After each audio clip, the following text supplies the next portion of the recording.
Welcome students again.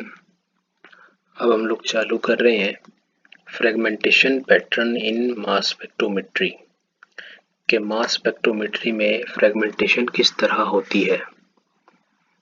Fragmentation से मुराद है breakage of bond. Breakage of bond, इससे पहले हम लोगों ने देखा था कि किस तरीके से हम लोग आइडिया लगाते हैं हिट एंड ट्रायल मेथड, लेकिन वो छोटे मॉलिक्यूल के लिए तो आसानी से लिख लेते हैं हम लोग। जो बड़े बड़े मॉलिक्यूल्स हैं जैसा कि 10 कार्बन, 12 कार्बन, 15 कार्बन, तो उनके लिए तो लिखना पॉसिबल नहीं है। तो ये एक्सपेरिमेंटली देखा गया है कि मॉलिक्यूल्स एक खास पैटर्न से टूटते हैं, तो उन्हीं पैटर्न को जब सम अप करके लिखा जाता है, क्लासीफाई करके लिखा जाता है, तो हमारे पास दो तरह की क्लीवेज बोली जाती है, एक सिंपल क्लीवेज और दूसरा मैकलाफ्ट्रे क्लीवेज। ठीक है, simple cleavage and McLafferty cleavage. Simple cleavage दो तरह की आगे बताई गई है, एक होमोलिटिक क्लीवेज और दूसरा heterolytic cleavage. Homo and hetero, और जो दूसरी है हमारे पास मैकलाफ्ट्रे क्लीवेज। ये एक एनालिस्ट थे हमारे पास, एनालिटिकल केमिस्ट थे, तो उनका नाम था MC लाफ्ट्रे। उन्होंने दरियाफ्त किया, उन्होंने तरह तरह से मास स्पेक्ट्रोमेट्री करके मॉलिक्यूल्स को एनालिसिस किया और देखा कि कहाँ कहाँ से ख़ास चीज़ें टूटती हैं, तो उन्होंने फिर इसको रूल बना दिया। तो हम लोग एक एक को डिटेल में देखेंगे विद एग्जांपल्स, तो आप लोगों ने ध्यान से देखना है। होमोलिटिक क्लीवेज, होमो का मतलब क्या होता है? सेम। होमो मीन्स सेम, ठीक है, होमो मीन्स सेम, और cleavage mean bond breakage, bond breakage. It is initiated by the radical site, ये जो रेडिकल साइट होती है उससे हमें शुरू होता है, और odd electrons which is having tendency to create new bond. अब आप इसको समझेंगे, अगर हमारे पास हाइड्रोजन हो, बॉन्डेड टू हाइड्रोजन हो, तो होमोलाइसिस का मतलब क्या है, या होमोलिटिक क्लीवेज का मतलब क्या है कि बॉन्ड इस तरीके से टूटे कि इसका एक इलेक्ट्रॉन इसके पास वापस चला जाए और इसका एक इलेक्ट्रॉन जो इसने दिया था वापस चला जाए, क्योंकि ये कोवलेंट बॉन्ड था, शेयरिंग से बना था। तो अगर होमोलिटिक ब्रेकेज होना है तो एक एक वापस चले जाना है, और इसको शो करते हैं वन हेडेड एरो के साथ ऐसे। ठीक होगी बात? तो H रेडिकल बन जाएगा प्लस दूसरा H रेडिकल बन जाएगा। इसी तरीके से अगर ऐसे हो CH3O एंड H, ये बॉन्ड को होमोलिटिकली तोड़ना है तो एक हाइड्रोजन का इलेक्ट्रॉन वापस और ऑक्सीजन का वापस, तो क्या बनेगा? CH3 ऑक्सीजन के ऊपर रेडिकल प्लस H के ऊपर रेडिकल। ठीक होगी बात? अब हम लोग देखते हैं कि मॉलिक्यूलर आयन के अंदर कैसे ये प्रोसीड होता है। तो यहाँ पे मैं एग्जांपल लूँगा सबसे पहले एक अल्कोहल की, छोटे से अल्कोहल की, वो है मेथनॉल। इसकी एग्जांपल लेके समझना चालू करते हैं।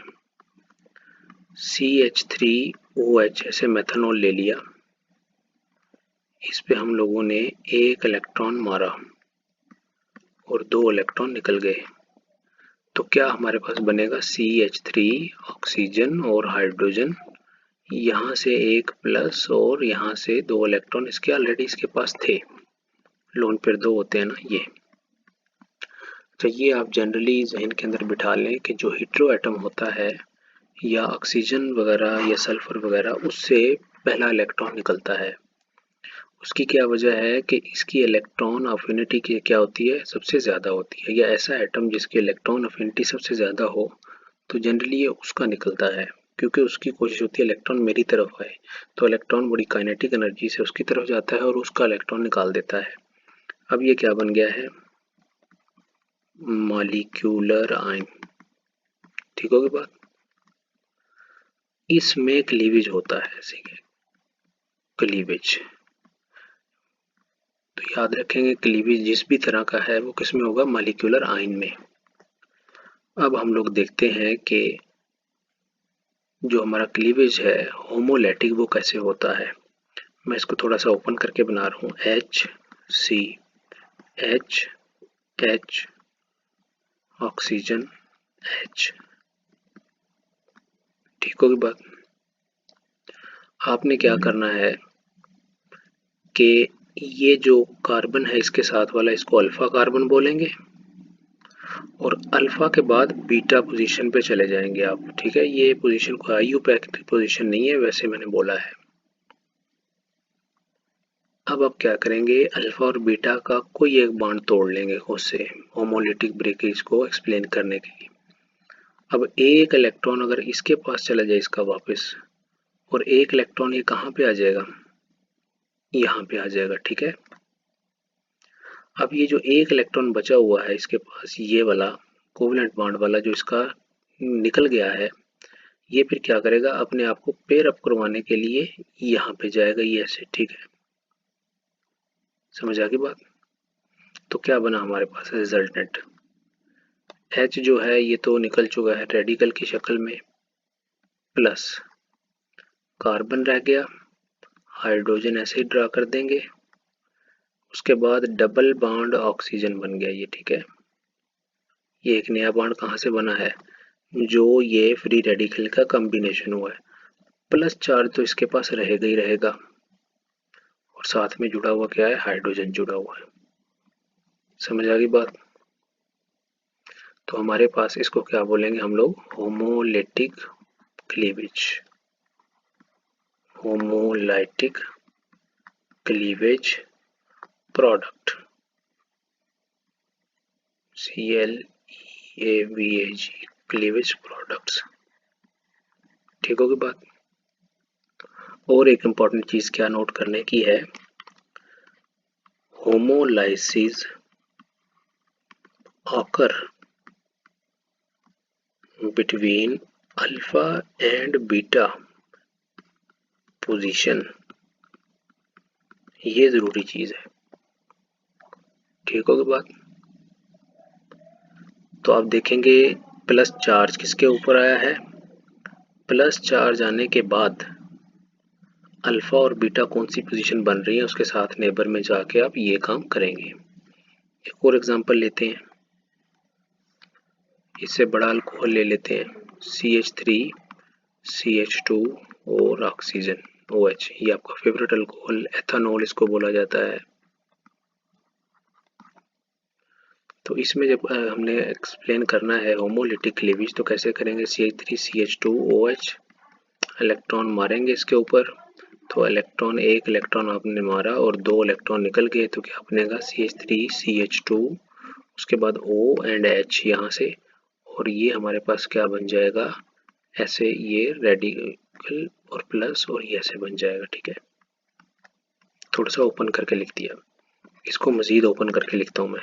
देखें, CH H H bonded to क्या है, carbon, hydrogen hydrogen bonded to oxygen, plus ये ऐसे बॉन्डेड टू हाइड्रोजन। अब हम लोग अल्फा बीटा पोजीशन देखेंगे, ये अल्फा कार्बन है, ये बीटा कार्बन है। ठीक होगी बात। ये हमारे पास हाइड्रोजन कौन सा है, बीटा हाइड्रोजन और बीटा हाइड्रोजन। तो इसका क्या मतलब है कि हमारे पास ये दो हिस्से, ये वाले जिसको मैं डॉट कर रहा हूँ, ये होमोलाइसिस में जा सकते हैं ये वाले। ठीक है, क्योंकि ये दोनों इक्विवेलेंट है तो इसको मैं एक ही कंसीडर कर रहा हूँ। अब होमोलिटिक ब्रेकेज हम लोग हाइड्रोजन के लिहाज से लिखना चालू करते हैं। अगर हाइड्रोजन के लिहाज से लिखें तो ये बॉन्ड तोड़ेंगे हम लोग ये वाला, तो एक इलेक्ट्रॉन किसको देंगे, इस हाइड्रोजन को, अगर भाई अपना वापस लो, और ये जो एक इलेक्ट्रॉन है ये यहाँ पे पेयर करवा देंगे इसके साथ, ये देखें ये। ठीक है, तो क्या बनेगा हमारे पास, इसको मैं इकट्ठा लिख रहा हूँ इस बार, तो क्या बनेगा, CH3, उसके बाद कार्बन रह गया, इसके साथ क्या जुड़ा हुआ है, एक हाइड्रोजन जुड़ा हुआ है, ऐसे लिख दें, या ऐसे नहीं लिख सकते आप, आपको तंगी है कोई, तो ये CH लिख दें, उसके बाद डबल बॉन्ड बन जाएगा, और साथ में O प्लस, और ये H रह गया आपके पास, और आपके पास फ्री क्या हुआ, H रेडिकल। तो ये आपके पास क्या हो गया, एक होमोलाइटिक प्रोडक्ट हो गया, होमोलाइसिस वाला प्रोडक्ट। ठीक होगी बात। दूसरी पॉसिबिलिटी क्या है, अब मैं थोड़ा सा इसको साफ कर रहा हूँ, देखें ये ऐसे हो गया, इसको भी हटा देते हैं, ये ऐसे इसको। दूसरा अल्फा बीटा ये भी तो है, तो एक इलेक्ट्रॉन यहाँ पे चला जाए और दूसरा कहाँ पे जाए कि ये इलेक्ट्रॉन कहाँ पे पेयर हो जाए, यहाँ पे। ठीक होगी बात, क्योंकि कार्बन पे आएगा ना इलेक्ट्रॉन, तो कार्बन इसके साथ उसको क्या करेगा, कंबाइन करवा लेगा ऐसे, और ये ऐसे। तो डबल बॉन्ड किसके बीच में बन जाएगा, अल्फा कार्बन और ऑक्सीजन के बीच में। तो क्या बना हमारे पास, अगर हम लोग कार्बन का रास्ता देखें तो बन जाएगा CH3 रेडिकल बन गया, प्लस बाकी क्या बच गया, कार्बन तो यही है, 2 हाइड्रोजन जुड़े हुए हैं तो CH2 लिख दिया। कार्बन और ऑक्सीजन के बीच में क्या बना, डबल बॉन्ड, तो ऐसे डबल बॉन्ड से शो कर देंगे इसको। फिर ये ऑक्सीजन और उसके बाद हाइड्रोजन ऐसे ही लिख देंगे, और इसके ऊपर प्लस चार्ज है हमारे पास। ठीक होगी बात। तो ये भी हमारे पास क्या बन गया, होमोलाइटिक प्रोडक्ट, होमोलिसिस का प्रोडक्ट बन गया। समझ आ गई बात। तो ये हमारे पास इस तरीके से होमोलाइसिस या होमोलाइटिक ब्रेकेज होता है। अब हमें कोई आइडिया नहीं होता कि इन दोनों में से कौन सा टूटेगा, क्योंकि फ्रेगमेंटेशन जब होनी है तो वो अल्टीमेटली अपनी मर्जी से होनी है, और 2 पॉसिबिलिटी जितनी भी हैं वो हमने लिख दी हैं। कुछ बुक्स के अंदर इसको थोड़ा सा हिंट दिया जाता है कि breakage of CC bond is preferable than CH bond। ठीक होगी बात। उसकी क्या वजह है कि हाइड्रोजन जो है उसकी मैं यहाँ पे रीजन लिख देता हूँ। अगर हाइड्रोजन निकलता है तो मॉलिक्यूल की स्टेबिलिटी में थोड़ा सा फर्क पड़ता है, थोड़ा सा फर्क पड़ता है। ठीक है, लेकिन अगर कोई बड़ा हिस्सा कार्बन बॉन्डेड टू कार्बन टूटने से निकलता है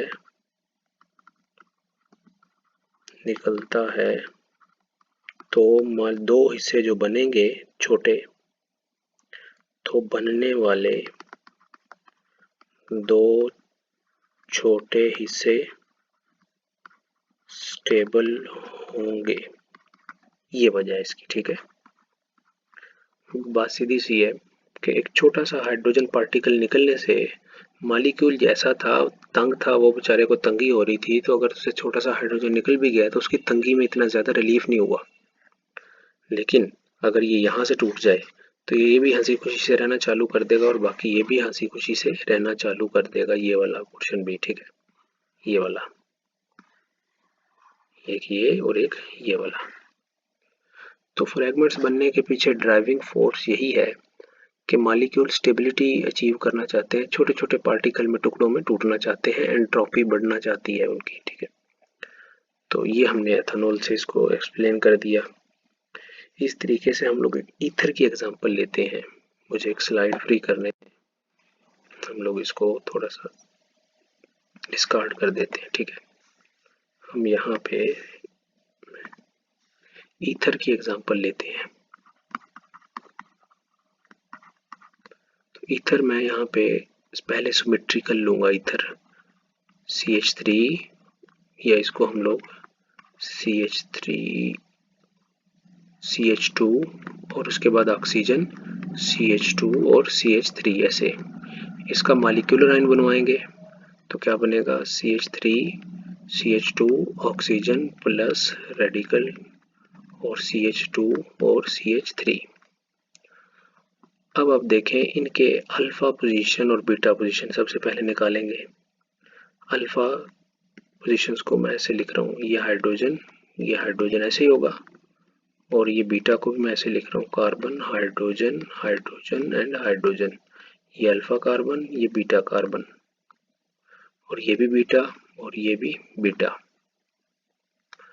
उसके बाद हम लोग यहाँ से भी ऐसे ही काम करते हैं, कार्बन हाइड्रोजन हाइड्रोजन, और यहाँ पे मैं खोल के लिख देता हूँ हाइड्रोजन हाइड्रोजन एंड हाइड्रोजन।